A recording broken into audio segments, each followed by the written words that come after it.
Gostaria de agradecer a organização pelo convite.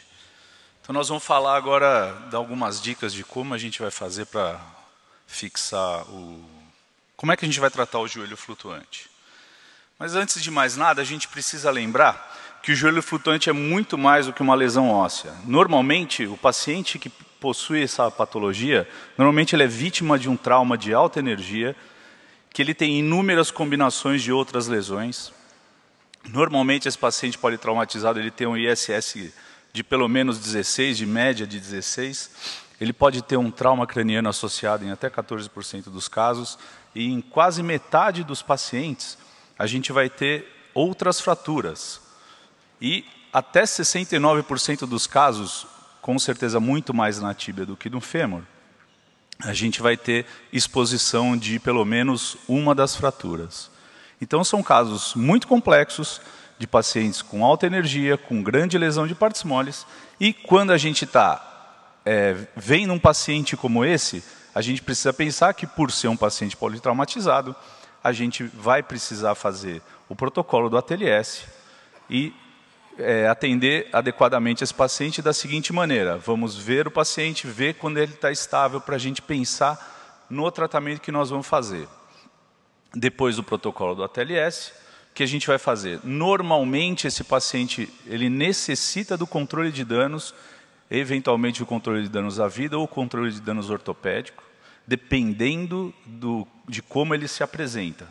Então, a gente faz o controle de danos, normalmente a gente faz com a utilização de fixador externo para a estabilização da fratura, aguarda a estabilização clínica do paciente, para depois a gente proceder ao tratamento definitivo das lesões que ele tem.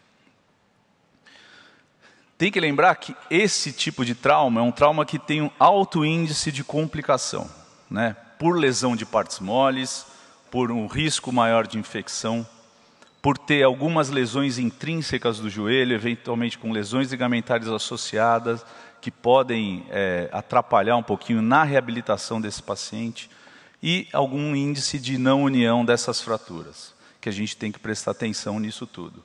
No segmento dos casos, normalmente a gente não tem resultados tão bons como se fosse uma das fraturas mesmo, uma fratura diafisária de fêmur isolada ou uma fratura de tíbia isolada.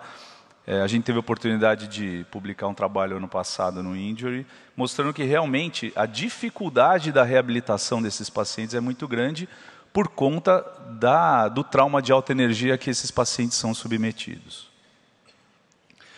E aqui vamos começar o que a gente vai pensar, como tratar essas fraturas, né? O que a gente tem que fazer para tratar, como nós vamos fixar essas fraturas. Antes de mais nada, lembrar da classificação de Fraser, que foi descrita no final dos anos 70, que ele dividiu em tipo 1 e tipo 2. As tipo 1 são as fraturas que a gente chama de diafisárias, e as tipo 2 são as fraturas que têm envolvimento articular no joelho. Então, você pode ter envolvimento só na tíbia, ou só no fêmur, ou ambos, no fêmur e na tíbia. Então, basicamente, essa é uma classificação que a gente vai usar para pensar no tratamento. Mas, basicamente, o que a gente tem que pensar em como fixar, que esse é o tema da aula, lembrar dos princípios de tratamento de uma fratura. Quais são os princípios ideais de tratamento?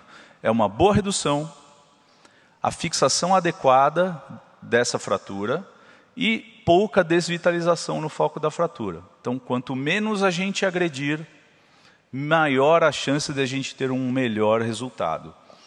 E, também se falando em princípio, basicamente nas fraturas articulares, o que a gente vai ter? A gente vai precisar de uma redução anatômica e uma fixação rígida, por ser uma lesão intraarticular, e nas porções extra-articulares da fratura, pode ser ou na diáfise ou eventualmente nas regiões metafisárias, o que a gente vai fazer é uma redução funcional, um mínimo de manipulação possível para não desvitalizar o local e uma estabilidade relativa para cada caso que a gente está vendo.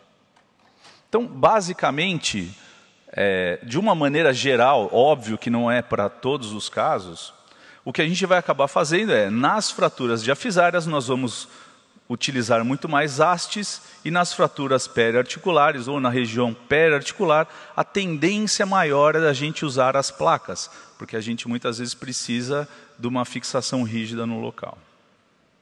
Porém, a via de acesso que a gente vai usar vai depender muito do tipo de fratura e, eventualmente, da lesão de partes moles. Esse é um caso de um paciente que ele teve uma fratura exposta, tanto do fêmur distal quanto da tíbia proximal, onde foi feito o desbridamento, uma lesão extensa de partes moles, tanto muscular quanto da parte ligamentar também.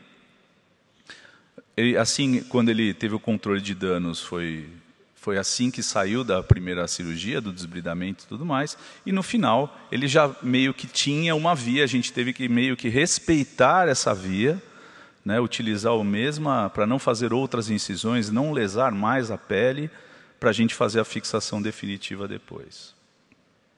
Mas isso vai depender de como ele vai se apresentar. Nas articulares, por exemplo, quando você tem uma associação de uma diáfise femoral com um planalto, muitas vezes você vai acabar utilizando a via anterolateral para o planalto, obviamente, dependendo de como essa fratura se apresenta. E no caso, quando a gente tiver que acessar a porção distal do fêmur, a gente normalmente vai ter que fazer olhar a articulação ou fazer por uma via anterolateral, como está descrito aqui, mostrado aqui nessa região, ou eventualmente uma via lateral, se você conseguir fazer alguma coisa mais percutânea. Então depende de caso a caso. E isso, cada fratura tem que ser estudada e planejada adequadamente. Acho que talvez as maiores dicas vão se dar aqui nesses casos, que são do tipo Fraser 1, que são a maioria dos casos, né, que não tem envolvimento da articulação. Para as fraturas do tipo 1, a melhor indicação, sem dúvida, é o uso de haste bloqueada. E o que tem se visto ultimamente na literatura é que a colocação de hastes por via única anterior no joelho talvez seja a melhor opção para o cirurgião, porque na hora fica mais fácil de você colocar a haste, reduzir, não precisar mudar a posição no paciente, não utilizar a mesa ou fazer uma via no quadril e depois no joelho. E você manipula muito menos, eventualmente, o foco da fratura. Tá. E aí, o que a gente tem de dica para dar por incisão única? Qual é a melhor via para a gente fazer? A melhor via para a gente fazer é uma via, como está mostrado aqui, um pouquinho mais medial, logo medial ao tendão patelar, abaixo da patela, nessa região. Medial. Por que medial? Primeiro que a gente tem que lembrar, o fêmur, ele tem o eixo anatômico do fêmur, ele é meio invalgo, então a gente tem que entrar de medial para lateral para a gente conseguir acessar o canal medular adequadamente e você ter mais facilidade para fazer a sua cirurgia. Então você faz uma incisão anteromedial, translada ou desloca o seu tendão patelar para lateral para você acessar o local e aí sim você fazer a sua haste. Para a tíbia, realmente também é uma boa via, né? Quando isso é uma dica boa para se lembrar, para qualquer haste de tíbia, né? Lembrar que o canal medular, como é que a gente mede? A gente pega a crista da tíbia, normalmente por volta de meio centímetro medial à crista da tíbia, onde é o centro do canal. O centro do canal, ele pode dar, dependendo do paciente, se ele tem algum distúrbio rotacional na perna ou não, ele pode dar numa porção no meio do tendão patelar ou, eventualmente, medial ao mesmo. Portanto, quando a gente usa a via medial, é mais ou menos fácil da gente, também deslocando o tendão patelar para a lateral, a gente conseguir acessar o local adequado. E é assim, lembrar, no fêmur, onde a gente tem que ver, basicamente no perfil, né, no frente a gente vai ver bem no centro do canal medular, e no perfil logo acima da linha de Blumensatt, é onde é o ponto ideal de entrada. E na tíbia, no meio do canal medular, como aqui, logo à frente do cruzado anterior, para a gente acessar o canal medular. Como nesse caso, um paciente de 32 anos, teve uma queda de moto, teve uma fratura diafisária bem complexa do fêmur, uma fratura transversa da tíbia. A gente, por via única, conseguiu colocar as duas hastes e tivemos um resultado satisfatório. Bom, o que levar para casa, que eu acho que é mais importante? Lembrar que esses pacientes são pacientes complexos, tá? Apesar das fraturas parecerem mais ou menos tranquilas, esses pacientes são pacientes complexos, são politraumatizados. Lembrar do tratamento estagiado, que o paciente tem que estar estável para resolver o problema. Planejar a osteossíntese separadamente para cada uma das fraturas. E nas do tipo 1, de preferência, utilizar 2 hastes por via única. E nas do tipo 2, depende do tipo de fratura e da lesão de partes moles que o paciente teve. Muito obrigado.